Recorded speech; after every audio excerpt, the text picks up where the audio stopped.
A thread by Baldilocks, a tad ranty. These are the true enemies of Americans who are black. From thecollegefix.com, Rutgers English department to de-emphasize traditional grammar in solidarity with Black Lives Matter.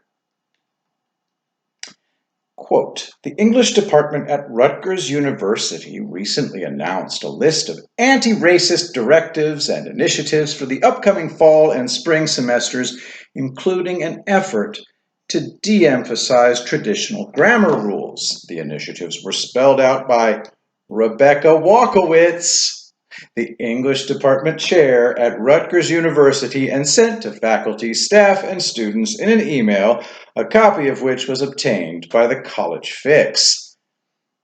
Baldilocks responds, this is what Walkowitz really means. You darkies don't have the capacity to learn proper English, so we won't make you do it, and we'll give you a degree anyway. That would be a more honest statement. This is a declaration of war by leftists. And who is their enemy?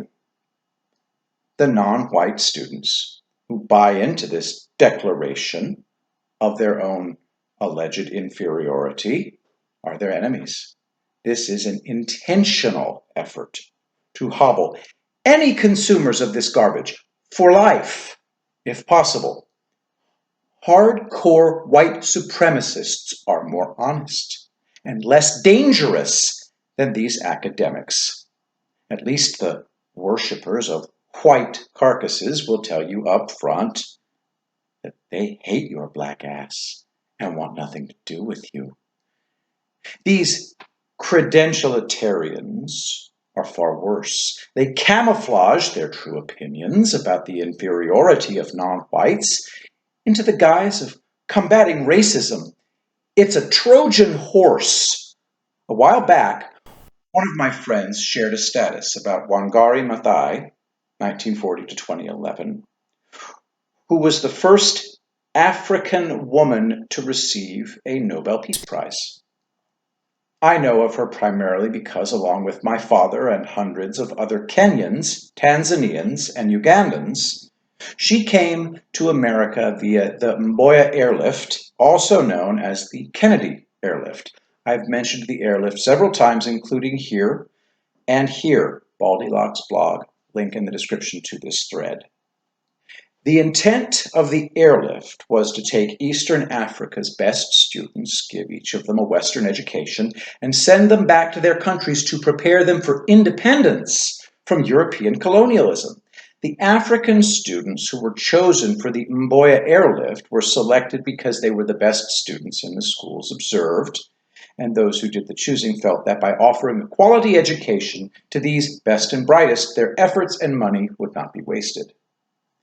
No standards were lowered, not even language standards, and I'd venture to say that all of the airlift students spoke better English than many Americans of the time. The Africans were educated by the British.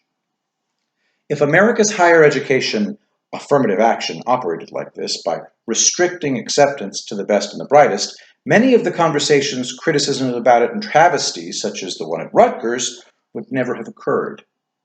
Alas, it does not. My American parents, my mother and stepfather, have always been against affirmative action because they could see the unspoken implications of it, that blacks needed it because we are allegedly inferior to other groups. The way affirmative action has often been implemented by creating a lower standard for blacks and browns increases the numbers of students accepted into four-year schools and increases the number of dropouts of those same students. This simple bit of cause and effect tends to entrench the idea of black and brown inferiority in the eyes of observers, employers, and probably in the eyes of many of these same students. Why not skim off the top instead? Of course, we know why. There would be fewer black and brown students accepted into four-year universities, and these kind of programs are more about optics, creating money pits, shaping leftist soldiers, than about true educational effectiveness. I bet the graduation rates would be much higher, however, and graduates would be more competent and less resentful and entitled. But the higher education establishment, part of the propaganda arm of the organized left, isn't about to cut off the tactics and strategies which feed those two emotions.